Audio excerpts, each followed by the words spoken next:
భారతదేశంలో ఎన్నో ఏళ్లు చరిత్ర కలిగినటువంటి హిందూ దేవాలయాలు ఉన్నాయి. ఇప్పుడు అలాంటి హిందూ దేవాలయాల్లో ఒకటైన శ్రీ సత్యనారాయణ స్వామి స్వయముగా వెలిసినటువంటి అన్నవర పుణ్యక్షేత్రం గురించి తెలుసుకుందాం. పూర్వం ఒకసారి నారద మహర్షి కైలాసంలో ఉన్న మహాశివుడి దగ్గరకు వెళ్లి, కలియుగంలో కలిప్రభం వల్ల మనుషులు చాలా ఇబ్బంది పడతారు, వాళ్ళని రక్షించడానికి ఏమైనా దారి ఉంటుందా ప్రభు అని అడుగుతాడు. దానికి శివుడు, మీ ముగ్గురం కలిసి బ్రహ్మ, విష్ణు, మహేశ్వరులు ఒకే క్షేత్రంలో కొలువు ఉంటాం. అక్కడ వచ్చిన వాళ్ళకి వాళ్ళు అడిగిన కోరికలన్నీ తీర్చి కలి నుండి రక్షిస్తామని బదిలిస్తాడు. ఇది జరిగిన కొంతకాలానికి విష్ణు భక్తులైన మేలు పర్వతరాజు మరియు అతని భార్య మేనకకి చిరకాలం ఉండిపోయేలా కుమారులు కావాలని విష్ణుమూర్తిని ప్రార్థిస్తారు. దాంతో విష్ణుమూర్తి ప్రత్యక్షమై వాళ్ళకి ఇద్దరు పుత్రులను ప్రసాదిస్తారు, భద్రుడు మరియు రత్నాకరుడు. వీళ్ళు కూడా విష్ణు భక్తుల్లాగానే పెరిగి పెద్ద అవుతారు. ఒక రోజు భద్రుడు విష్ణుమూర్తికి కఠోరంగా తపస్సు చేస్తాడు. ఆ తపస్సుకు మెచ్చిన విష్ణుమూర్తి ఏం వరం కావాలో కోరుకోమంటాడు. ఇప్పుడు భద్రుడు, నేను చిరకాలం నిలిచిపోయి మీరు ఎప్పుడు నాతో ఉండి పూజలు అందుకోవాలి అని కోరుకుంటాడు. అప్పుడు విష్ణుమూర్తి, నువ్వు భద్రగిరి కొండగా మారిపోతావు,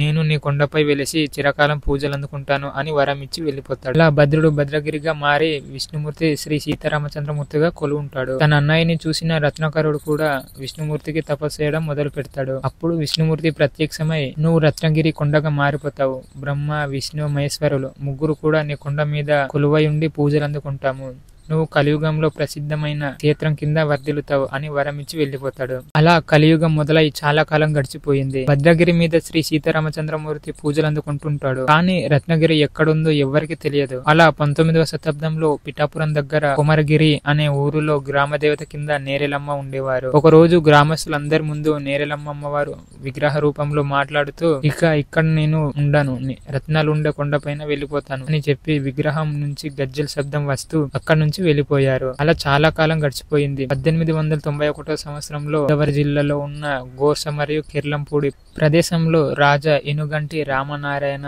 అనే జమీందార్ పాలించేవాడు. అతనికి ఒక రోజు కలలో ప్రత్యక్షమై, నా పేరు శ్రీ వీర వెంకట సత్యనారాయణ స్వామి, నేను రత్నగిరి అనే కొండ మీద కొలువై ఉన్నాను, కాబట్టి నా విగ్రహం బయటకు తీసి నాకు ఒక ఆలయం నిర్మించు, అందులో ప్రతిష్ఠించు అని చెప్తాడు. మరుసటి రోజు ఈ విచిత్రమైన కళ గురించి ఇరంగి ప్రకావ్ అనే పండితుడిని అడుగుదామని బయలుదేరుతాడు. కానీ అతను బయలుదేరే లోపు అతని ఆస్థానానికి పండితుడు వచ్చి ఉంటాడు. దాంతో అతను చూసి ఆశ్చర్యపోతాడు. జమీందారు పండితుడి దగ్గరకు వెళ్లి, నాకు ఒక విచిత్రమైన కళ వచ్చిందని చెప్తాడు. దానికి పండితుడు కూడా, నాకు ఒక విచిత్రమైన కళ వచ్చిందని చెప్తాడు. వాడికి వచ్చిన కళ గురించి మాట్లాడి చూస్తే ఆశ్చర్యంగా ఇద్దరికి ఒకే రోజు ఒకే కళ వచ్చి ఉంటుంది. అదే సమయంలో వారణాసిలో ఒక సిద్ధుడు ఉండేవాడు. ఈయన ఆత్మ సాక్షాత్కారం కలిగిన వ్యక్తి. అదే రోజు రాత్రి సమయంలో సిద్ధుడు ధ్యానం చేస్తుండగా స్వామి దర్శనమిచ్చి తన యంత్రాన్ని ఎలా గీయాలో చెప్తాడు. ఆయన ఆ యంత్రాన్ని చెప్పినట్టుగానే తయారు చేసి ఉంచుతాడు. రాజు మరియు పండితుడు ఎలాగైనా సత్యనారాయణ స్వామి విగ్రహాన్ని వెతకాలని, ఆ కళలో వచ్చిన రత్నగిరి కొండ ఎక్కడుందో తెలుసుకోవాలని బయలుదేరారు. కానీ రత్నగిరి కొండ ఎక్కడుందో ఎవరికి తెలియదు. దాంతో కొందరు పండితులను పిలిచి రత్నగిరి కొండ ఎక్కడుందో వెతకాలని చెప్పడంతో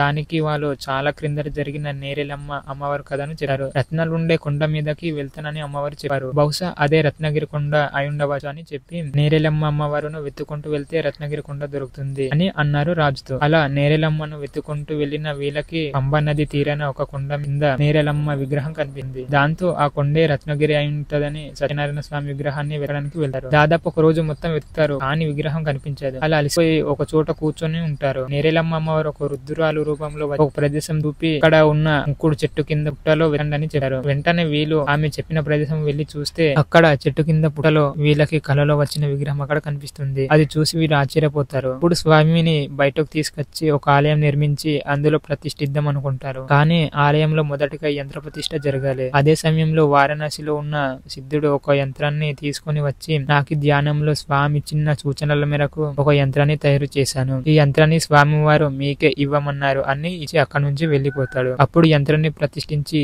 దానిపైన బ్రహ్మ, విష్ణు, మహేశ్వరుల స్వరూపమైన శ్రీ వీర వెంకట సత్యనారాయణ స్వామిని ప్రతిష్ఠించారు. ఇక్కడ అన్నదానం ఎక్కువ జరుగుతుంది కాబట్టి అన్నవరం అని కొంతమంది, మరికొంతమంది క్షేత్రంకి వచ్చి పూజలు చేసిన వాళ్ళకు అడిగిన అన్ని కోరికలు తీరుతాయి కాబట్టి అన్నవర క్షేత్రం అయిందని కొంతమంది పెద్దలు అంటుంటారు. అన్నవరం లాంటి క్షేత్రం ఈ ప్రపంచంలోనూ ఇంకొకటి లేదు. ఎందుకంటే ఈ గర్భగుడిలోన పీఠ మీద మధ్యలో విష్ణుమూర్తి స్వరూపమైన శ్రీ వీర వెంకట సత్యనారాయణ స్వామి ఉంటాడు. కుడి పక్కన ఈశ్వరుడు, ఎడమ పక్కన అమ్మవారు ఉంటారు. అలా ఒకే పీఠ మీద శివుడు, విష్ణుమూర్తి, అమ్మవారు ఒకేసారి పూజలు అందుకుంటారు. తులసి ఆకులు ఇంకా మారేడు పత్రితో పూజలు చేసే ఏకైక గుడి ఈ అన్నవర క్షేత్రం మాత్రమే. ఇక్కడ గర్భగుడి 2 అంతస్తులు ఉంటుంది. పైన అంతస్తులో స్వామి వారు కొలువుంటారు. కింద అంతస్తులో ఒక పీఠం ఉంటుంది. అందులో వారణాసి నుంచి సిద్ధుడు తెచ్చిన యంత్రం ప్రతిష్ఠించి ఆ పీఠం మీద పెద్ద లింగాకారం ఉంటుంది. లింగాకారం పైన స్వయముగా దొరికిన శ్రీ సత్యనారాయణ స్వామిని ప్రతిష్ఠించారు. ఈ మొత్తం కలిపి 2 అంతస్తులు ఉంటుంది. కింద ఉన్న పీఠం బ్రహ్మ, మధ్యలో లింగాకారం శివుడు, పైన ఉన్న విగ్రహం విష్ణుమూర్తి ఉంటారు. కాబట్టి ఒకే గర్భగుడిలో బ్రహ్మ, విష్ణు, మహేశ్వరులతో పాటు అమ్మవారు కూడా కొలువు ఉంటారు. కింద ఉన్న పీఠంలో ఆగ్నేయంలో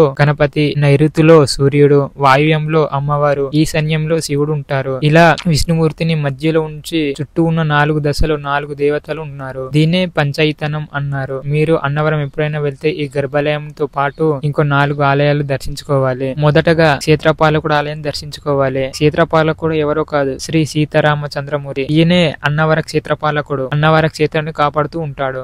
తర్వాత కనకదుర్గ అమ్మవారు మరియు వనదుర్గ అమ్మవారు ఆలయం. కనకదుర్గమ్మ అమ్మవారు ఆలయం మెట్లు దారి మొదట్లో ఉంటుంది.